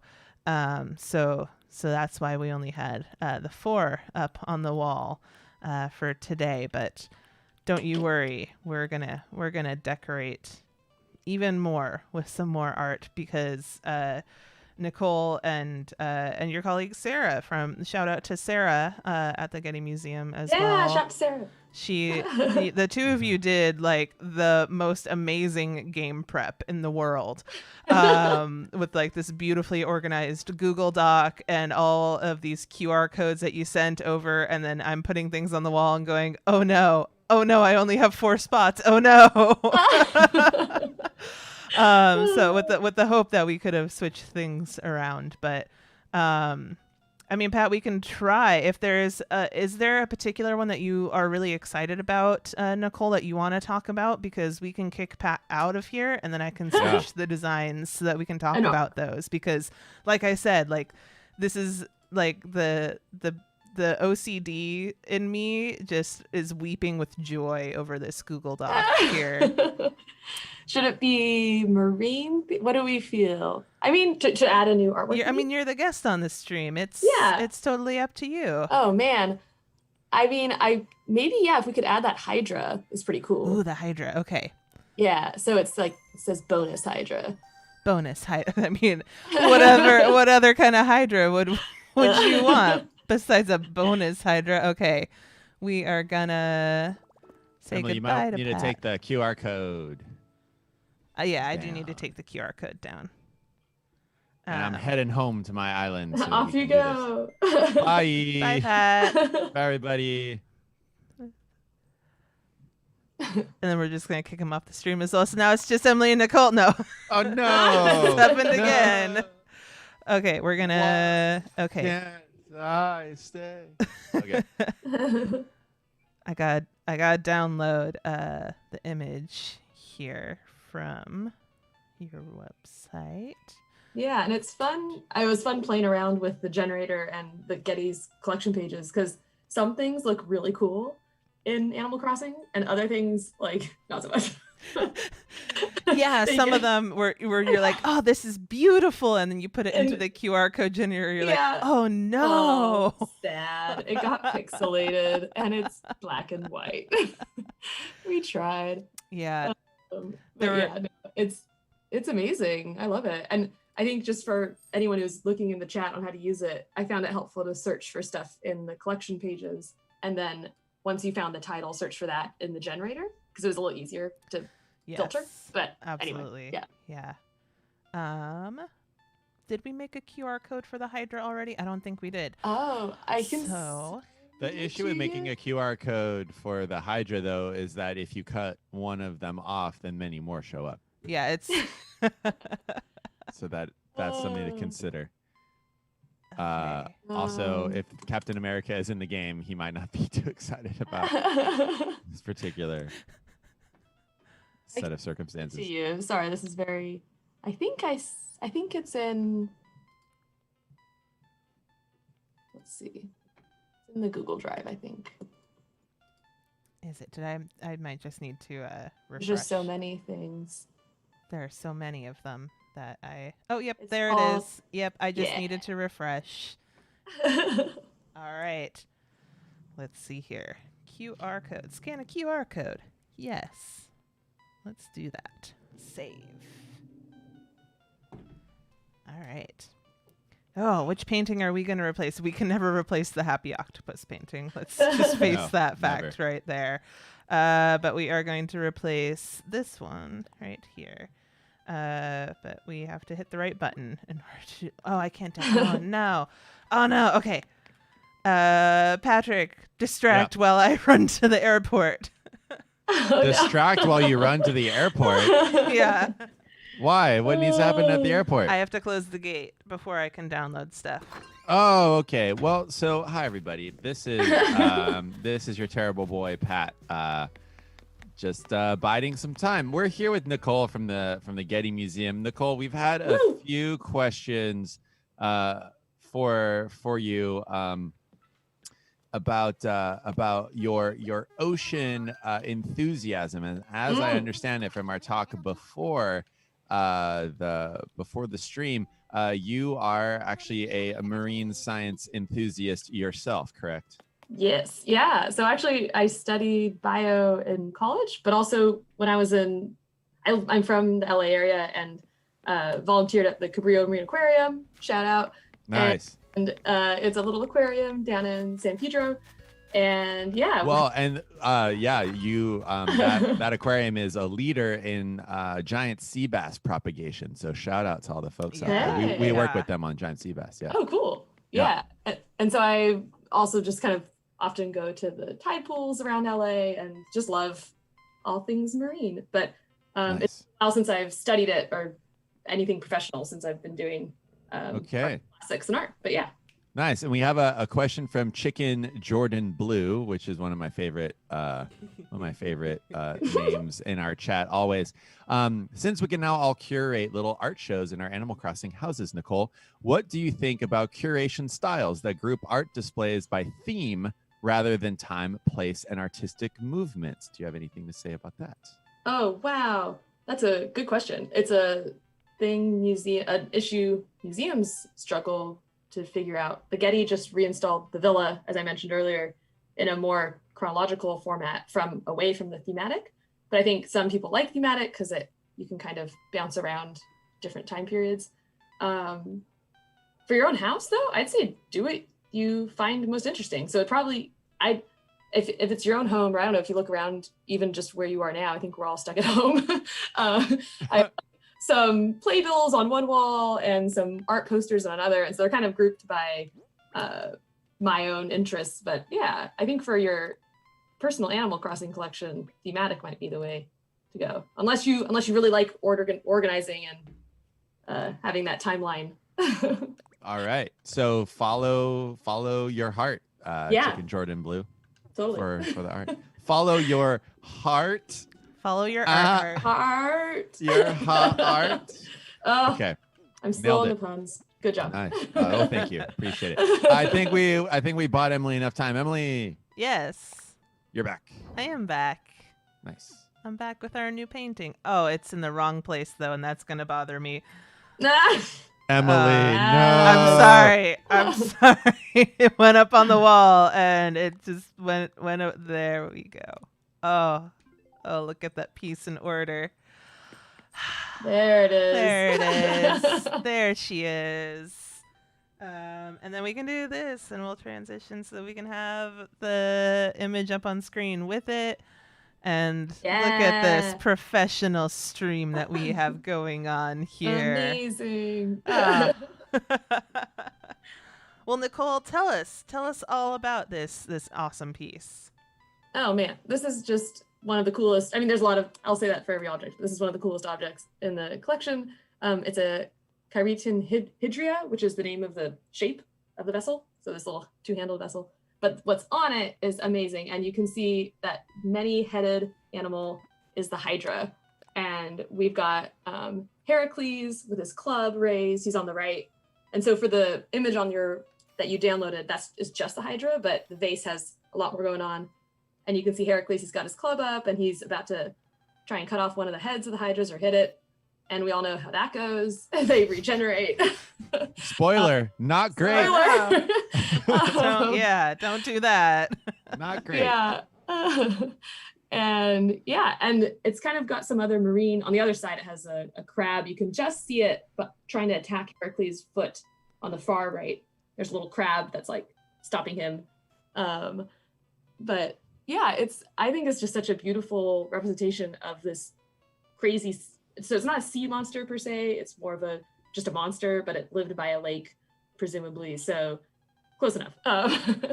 And yeah, that's basically. And what's interesting about this is that if you were to look up a hydra, like a hydrazoan, it looks very, very similar to this, where instead of it being heads with snakes, if you just look at that silhouette where you have this sort of rounded circle there with many tentacles coming out of it, and then one long stalk reaching out and anchoring itself. That is basically a hydrazoan hydra polyp that you're looking at. And the idea that they can cut the heads off and that they'll regrow themselves is that many hydra can clone themselves and grow from little bits of themselves as well. And some hydroids, there's one hydrazoan in particular that has a hydromedusa that's called the immortal jellyfish, because if you damage it, it'll like meld back into being a juvenile polyp stage and then regrow from there. So hence the term the immortal jellyfish. So no snakes there, but certainly if you were to touch a hydrazoan, you would get stung. So lots of overlap there with marine science and mythology there of the hydra at the same time. Yeah, no, exactly. The regenerating power of it. I love it. It's so fun. Yeah. It's a beautiful painting. It's like both this cool myth of Heracles slaying this monster, one of his labors, but also just like, oh man, I like that water jar. It's pretty. Nice. Yeah, functional. Yeah, functional and beautiful. Oh. Yeah, someone was mentioning that Heracles really got the sharp end of the Hydra head in terms of having to deal with so many heads, and then the guy on the left only has to deal with two of them. Yeah, exactly. He's taking it on. Yeah, Aeolus, is on the left. Another guy helping out Heracles defeat it. Yeah, I mean that definitely looks like like different workloads. It's like, wow, I'm doing the same thing you are, just like it's slightly different on my side. They're all looking in my direction. Yeah. Oh yeah, it's great. Nice. Now I have to put that back up. Yeah, the QR code was up there in case you wanted to download that and have it on your wall like us. Oh yeah, and I should say how they finally defeated the Hydra. Sorry. So the image we have under Aeolus's feet, you can see that fire, maybe the like little flames. So Heracles, the guy on the left, Heracles would cut off all the heads, and Aeolus would cauterize the base of the Hydra. So wow, we're able to really kill it and not have it regenerate. Nice. Yeah. So that's pro tips for you folks out there in case you Yes. come across in this age of coronavirus. Nicole's pro gamer tips. Do. Right. Yeah. If you come across a many-headed Hydra, have a buddy. Everybody to distract it on one side while you cauterize the heads. Right. We all know that you're fans Yeah. of recapitation in Oh, this yes. chat, but if you are looking into decapitating a foe, bring a cauterizing friend. Yeah, they'll make sure it doesn't regenerate. As This stream sponsored by Prometheus, bringing you the best fire since. Yes. I stole it from the gods. Trademark. Oh. Love it. Oh yeah, so already I'll distract and Emily, you'll burn things. That's pretty much how this will work. I mean, usually it's the opposite in our streams where somebody else is doing the burning down. But anyway, Nicole, it was so lovely to have you on stream with us today. Oh, yeah. Yeah, This has been Nicole. fun. Woo. What are some parting words for the folks out there from the Getty Oh. Museum to everybody tuning Parting in words. right now? Thank you everyone who tuned in. Loved all the questions, and it was hard. This is my first entry into Animal Crossing, and it was amazing. I love it. It's just so playful, and yeah, thanks for joining. And I think we learned some valuable lessons. Be wary of Red. He has a lot of fakes, it seems, but that genuine Van Gogh. I meant to say we should check the stickers on the back just to make sure for provenance that it's legit. But Yeah. Once you get it, check the stickers, stamps and stuff. And yeah, no, it was fun to just share stories. And your island is beautiful, and I love what you've done with the place. Oh, thank you. Yeah. Constant work. And thank you so much for hosting us, for hosting the Getty, and with Sarah and letting us join on this stream. It was really. I mean, we only made it through like 5 pieces of art today in 2 hours. So in case you ever want to come back, Nicole, you are always welcome. We might have to do another stream. Round 2. With you. Yeah, totally. I'd love to. Yeah. Let's get some GG Gups in the chat over on Twitch for Nicole. Let's get some W's over on YouTube for Nicole. Woo. Let's get that love going. Nice. There are all the GG Gups. The Gups. Yeah. Nice. Oh, it's so fun. All right. Nice. Oh, look at all the Gups. So many Gups. Best emote that I've made. It's great. Oh, it's incredible, Emily. GG Gups. Patrick, I did want to point out one last thing here at the end of the Yes. stream, because I forgot about it at the beginning of the stream. Look what's on our beach. Yeah. Oh, I haven't seen it yet. I'm on many second delay here on Twitch. Hold on. It's all buffering. It's making its way. I'll see it soon. Okay. We'll stay silent here until to wait for your reaction. Oh. I'll just hit refresh real quick on the stream so I'm losing everyone's chat. But no, you're good. Whoa, what's that on the beach? It's kelp. You can actually place kelp on the Whoa. beach. So, I mean, as fond as I am of our beautiful patterns here, I might just have to go diving and collect some real kelp. Wow, some real that's awesome. We got some beach rack here. Yeah. So it's just Animal Crossing just keeps on giving. I mean, the designers are clearly racking their brains for new cool things to do. So. Oh, thank goodness we got to 20 puns. 20 puns. We had more. I think we had more. Track. I think I was just slow on the pun button today, but that's okay. We'll do better. It's been such a fun afternoon. Thank you all for sticking with us while we took a little bit of a break this week from streaming and from posting and from doing anything online. It was a wonderful little break, but we're so glad to be back here with all of you again so that you can watch this for some reason. We love and appreciate all of you for watching this. And a huge thank you to Nicole and to Sarah from the Getty Museum for helping us get this set up, and we're really looking forward to having you back on if you want to talk more about art there. Oh my Nicole. gosh, I'd love to. Yeah. Awesome. Pat, anything else that you want to say? Otherwise, we'll do our normal little wrap up here on stream. No, just thanks everyone out there. Long live the sock. We RIP that former spot, but now that we've got our socks on, we're ready to sock it to him.